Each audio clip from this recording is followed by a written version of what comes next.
मित्रों, आज देवभूमि उत्तराखंड की इस पावन भूमि पर उपस्थित हो पाने का सौभाग्य हमको मिला।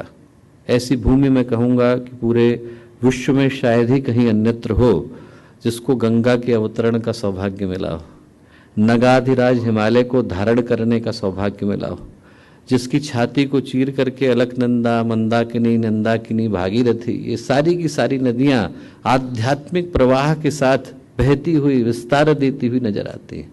वो भूमि जहाँ से संतों की, साधकों की, योगियों की, तपस्वियों की एक नहीं बल्कि सहस्रों श्रृंखलाओं ने एक बार नहीं बल्कि अनेकों बार जन्म लिया। भगवान राम की तपस्या की भूमि, आचार्य शंकर की तपस्या की भूमि, भगवान नर के, भगवान नारायण की तपस्या की भूमि, महर्षि पतंजलि के, उनके ज्ञान की, साधना की तपस्या की भूमि। उस भूमि पर आज उपस्थित हो पाने का सौभाग्य हमको मिला, जहाँ पर परम पूज्य गुरुदेव ने, परम वंदनीय माता जी ने अपने ज्ञान को, चिंतन को, चेतना को, दर्शन को, अध्यात्म को शिखर पर, उत्कर्ष पर पहुंचाया। एक ऐसी भूमि जहाँ पर इस युग के महानतम ऋषि पूज्य गुरुदेव को, वंदनीय माता जी को, जिनका दिया ये गायत्री परिवार आज 80 देशों में 15 करोड़ गायत्री परिजनों तक, 5000 संस्थानों तक फैल चुका है, पहुंच चुका है। मुझे याद आता है कि जब बिरला जी के सुपुत्र पूज्य गुरुदेव से मिलने के लिए गए, सन 51 की बात है, गुरुदेव के चरणों में उन्होंने 11 करोड़ रुपए रखे और गुरुदेव से कहा कि गुरुदेव आप सोने का मंदिर बनाइए। पैसे गुरुदेव ने लौटाए। उन्होंने कहा कि बेटा, वसंत नाम था, वसंत पैसे में छूता नहीं, तेरे लूंगा नहीं। एक बात बता कि भगवान सोने के मंदिर में बैठे और बाहर व्यक्ति को खाने को न मिले तो भगवान को कैसा लगेगा? बोले बनाना है तो तू स्कूल बना, कॉलेज बना, हॉस्पिटल बना, वो भगवान के मंदिर है। बोले हमें बिठाना होगा तो भगवान को सोने के मंदिर में नहीं, लोगों के दिल के अंदर बिठा करके आएंगे। लोग उनसे मिलें और उनको लगे कि आज हम लोग मंदिर होकर के आए। तो एक नहीं, मैं कहूँगा 15 करोड़ मंदिर बनाने वाले परम पूज्य गुरुदेव, परम वंदनीय माता जी की भूमि पर उपस्थित हो पाने का ये सौभाग्य हमको मिला है। और ये सौभाग्य आज शतगुणित हो गया, क्योंकि आज योग के क्षेत्र में जितने भी ज्ञान और विज्ञान के शिखर हो सकते हैं, वो सारे के सारे एक साथ इस देव संस्कृति विश्वविद्यालय के सभागृह के अंदर विद्यमान है। और देव संस्कृति विश्वविद्यालय की ओर से मैं अपने सौभाग्य को सराहता हूं कि आज के दिन देव संस्कृति विश्वविद्यालय को अवसर मिल पाया कि इतने ज्ञान के शिखरों को एक साथ सुन पाने का अवसर उस विषय पर मिल रहा है जिसको न केवल हम लोग भारत की आध्यात्मिक विरासत कह सकते हैं, योग, बल्कि मैं आज की परिस्थितियों में यदि उसकी समीक्षा करूं, मूल्यांकन करूं, तो मैं कहूंगा जो योग का विषय है वो भारतीय अस्मिता के जागरण का विषय है, भारतीय सांस्कृतिक स्वाभिमान, भारतीय आध्यात्मिक स्वाभिमान के जागने का विषय, उसके नवोन्मेष का, उसके नवोत्थान का विषय। आज का दिन ये याद दिलाने का विषय है कि हम लोग सौभाग्यशाली हैं कि उस भूमि पर जन्म लेने का अवसर मिला जहां से कभी योग की धाराओं ने जन्म लेना स्वीकार किया। हम सोच करके तो देखें कि ये भूमि वो भूमि है जहां पर आध्यात्मिक अभिप्सा ने, तत्व ज्ञान ने, वेदांत ने, सांख्य ने, योग ने, तप ने, ज्ञान ने, विज्ञान ने, आस्था ने, विश्वास ने, अध्यात्म ने, इन सारे विषयों ने उस समय में बहना स्वीकार किया जिस समय में इंसान को इंसान होने का भान भी नहीं था। पूर्व में, यूरोप के देशों में, अमेरिका के देशों में, उन देशों में तो बाद में जाकर के वो लहरें टकराई, पहले उसने आकर के इस देश को, इस भूमि को अपना निवास स्थान बनाया। योग, तप, ज्ञान, विज्ञान, यदि यहाँ से मानवीय उत्कर्ष का एक प्रकाश न बहा होता, जिस प्रकाश के संसर्ग में आकर एक पैशाचिक प्रवृत्तियों वाला मनुष्य देवी संभावना वाले अवतार में बदल जाता है, तो क्या इंसान इंसान बन पाया होता? आप सोच करके देखिए कि पूरी विश्व मानवता को जो सबसे बड़ा उपहार भारत ने दिया वो ये दिया कि उसने मानव को मानव बना करके दिखाया, और उससे बढ़कर के उपहार दूसरा हो नहीं सकता। उस भूमि से ये मंत्र गूंजा, निनाद हुआ, एक आध्यात्मिक योग पद्धति ने, साधना पद्धति ने आकार पाया, उसका नाम है योग। और वो जो योग है, मैं सही कहूंगा तो गायत्री परिवार का जो मूल मंत्र गुरुदेव ने दिया, मनुष्य में देवत्व का उदय, धरती पर स्वर्ग का अवतरण, वही योग का विज्ञान है। हमारे अंदर, चित्त के अंदर जो कुसंस्कार छाए हुए हैं, उनकी शुद्धि होती है तो व्यक्ति का व्यक्तित्व निकल करके आता है, निखर करके आता है। जब पतंजलि दूसरे अध्याय में कहते हैं तो यही कहते हैं, क्लेश मूले कर्माशयो दृष्ट दृष्ट जन्म वेदनीय सति मूले तद्विपाको जाति आयु भोग।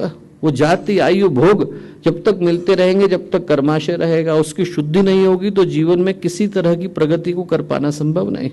हमारे कर्मों की शुद्धि का जो विज्ञान है वही योग का विज्ञान है, उसके अतिरिक्त और कोई विज्ञान नहीं। उस विज्ञान को आज स्वरूप देने का सौभाग्य, उसको एक बड़े मंच पर पहुंचा पाने का सौभाग्य गायत्री परिवार को, देव संस्कृति विश्वविद्यालय को मिला। उसके लिए मैं इंडियन योगा एसोसिएशन को हार्दिक रूप से धन्यवाद देता हूँ। एक छोटी सी घटना मुझे याद आती है, सुना करके मैं बात को समाप्त करूंगा। और ये घटना सत्य है, 1912 की घटना है। घटना महाराष्ट्र के बहुत छोटे से शहर की है। दो भाई थे, दोस्त थे, भाई की तरह से रहा करते थे। 600 रुपए की पूंजी थी, उन लोगों ने व्यापार किया। व्यापार करने में उनको उस समय में 1 करोड़ के करीब रुपए प्राप्त हुए। बहुत बड़ी मुद्रा थी। लेने के लिए मुंबई जाना था, दोनों मुंबई के लिए निकले। जब मुंबई पहुंचे तो एक जो दोस्त था उसके मन में लालच आ गया। उसने अपने दूसरे दोस्त की हत्या कर दी, लाश को समुद्र में फेंक दिया, वापस लौट करके आया। जब लौट करके आया तो परिवार के पास गया, बोला वो लौटा नहीं। बोले अरे तुम्हारे साथ तो गया था। बोले नहीं, मुझसे पहले ही लौट आया था। वो समय ऐसा था कि जब रास्ते में जंगली जानवर मिलते थे, डाकू भी होते थे, तो उन परिवार वालों को लगा कि शायद हो सकता है कि पहले निकला हो, रास्ते में मर गया हो। उसने अपने पास से 10,000 रुपये निकाले और दिए। उनके मन में यदि थोड़ी सी शंका थी तो वो भी चली गई। उन्होंने कहा कि आप ही रखिए और घर में किसी चीज़ की आवश्यकता होगी तो अपना ध्यान रखिएगा। परिवार वाले भूल गए बात को। 2-3 वर्ष के बाद ये बहुत बड़ा व्यापारी बन गया। इसके घर में बालक का जन्म हुआ और उस पुत्र को वो अपने से ज़्यादा प्रेम करता था। पुत्र 18 साल का हुआ। 18 साल का होते से ही बीमार पड़ा और उस बीमारी को दूर करने में जितनी जमा पूंजी इनकी हो सकती थी इनने लगाई। सारे पैसे लगा दिए, डॉक्टर को दिखा दिया, भारत के बाहर चले गए, नीम को दिखाया, हकीम को दिखाया, वैद्य को दिखाया। और एक दिन ऐसा आया कि जितनी घर की जमा पूंजी थी सब बिक गई। 600 रुपए लेकर के पुत्र के बिस्तर के सिरहाने बैठ करके रो रहे थे कि जो था चला गया। इतनी देर में उनका जो लड़का था वो बिस्तर पर खड़ा हुआ और जोर से हंसा। पहचाना मुझे? पहचानना क्या है, तू तो मेरा पुत्र है। बोले मैं तुम्हारा पुत्र नहीं हूँ, मैं तुम्हारा वो दोस्त हूँ जिसकी तुमने हत्या कर दी थी। बोले अब उतने ही पैसे तुम्हारे पास बचे हैं जितने हम लोगों ने साथ लेकर के यात्रा करी थी। मेरे चलने का समय हो गया, प्राण त्याग दिए। जो संस्कार हैं और कर्म हैं वो बाहर से हस्तक्षेप नहीं करते, मनुष्य के चित्त के अंदर से दस्तखत देते हैं। यथा धेनु सहस्रेषु वत्सो गच्छति मातरः तदा यच्च कृतम कर्म कर्तारम अधिगच्छति। वेदव्यास ने कहा है कि जिस तरीके से बछड़े को ये नहीं बताना पड़ता कि उसकी माँ कहाँ है, वैसे ही कर्म को ये नहीं बताना पड़ता कि उसका कर्ता कहाँ है। हमें कभी छोड़ता नहीं। और उस कर्म को बदलने का जो विज्ञान है वो योग का विज्ञान है। हम लोग देव संस्कृति विश्वविद्यालय की परिधि में इसलिए हैं कि वो जो मूल भाव है उसको जन जन तक पहुंचा सके। आज का दिन सौभाग्य के स्मरण के भाव को लेकर के आया और एक संकल्प को जगाने के भाव को लेकर के आया। इस संकल्प को जगाने के भाव को लेकर के आया कि हजारों मशालें आज यहाँ पर बैठी हैं, पर संसार में अंधेरा पर्याप्त है। हर एक को निकल कर इस संसार को भारतीय अध्यात्म के भाव से अभिपूरित करने की आवश्यकता है। और वो समय अब धीरे धीरे करके विश्व की परिधि के ऊपर, विश्व के क्षितिज के ऊपर छाता चला जा रहा है। एक छोटी कविता जो दिनकर ने वर्षों पहले लिखी थी उसको सुना करके बात को समाप्त करूंगा। और लिखी उनने आज ही के दिनों के लिए थी। उनने लिखा कि अभी तो एक ही चीज शुरू हुई, अभी तो सिर्फ योग जागा है। तो उनने कहा अभी पहली आहुति है, अभी पहली आहुति है, यज्ञ जरा चलने दो, दो हवा देश की आग जरा जलने दो।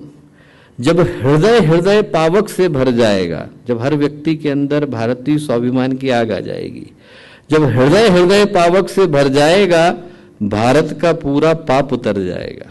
देखोगे, आगे लिखते हैं, देखोगे प्रलय कितना चंड होता है, देखोगे प्रलय कितना चंड होता है, असिवंत हिंद कितना प्रचंड होता है। अभी तो समय आने वाला है। देखोगे प्रलय कितना चंड होता है, असिवंत हिंद कितना प्रचंड होता है। वो असुर जो सुर समझ आज हम पर हंसते हैं, वंचक श्रृगाल भूंकते सांप डसते हैं। वो लोग ये समझते हैं कि ये तो बड़े मीक हैं, माइल्ड हैं, इनको कुछ भी कहा जा सकता है।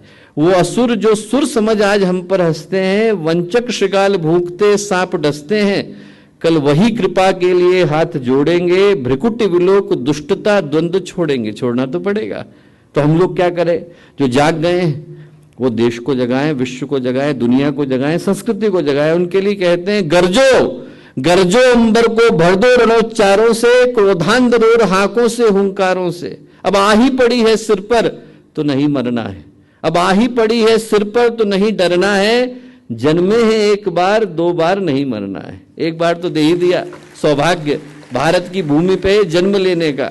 इस सौभाग्य को सफल बनाने का समय आ रहा है। गरजो गरजो हिमाद्रि के शिखर तुंग पाटों पर, पश्चिमी पूर्वी घाटों पर। और ये सौभाग्य है, हिमाद्रि के शिखर पर हम लोग बैठे हैं, पश्चिमी घाट पर सुबोध जी बैठे हैं, पूरा भारतद्वाज यहाँ है ही। गरजो हिमाद्रि के शिखर तुंग पाटों पर, गुलमर्ग विंद पश्चिमी पूर्वी घाटों पर, गरजो समुद्र की लहरों ज्वार भाटों पर, गरजो गरजो मीनारों और लाटों पर। क्या गरजो? साधना स्वयं शोणित कर धार रही है। ये समय ऐसा है जब साधना को पुरुषार्थ दिखाने का समय है। साधना स्वयं शोणित कर धार रही है, सतलुज को साबरमती पुकार रही है। ये समय उस पुकार को सुनने का, भारत को जगाने का, उस भाव को धारण करने का और यहाँ से संकल्प को लेकर के जाने का है। आप सभी जो दूर दूर से आए, सभी को बहुत सारी शुभकामनाएं। यदि हमसे कोई त्रुटि रह जाए यहाँ पर आप लोगों को होस्ट करने में, तो उसके लिए मैं आज ही क्षमा मांगता हूँ। आप सबको हृदय से बहुत सारा धन्यवाद, शुभकामनाएं, मंगल कामना।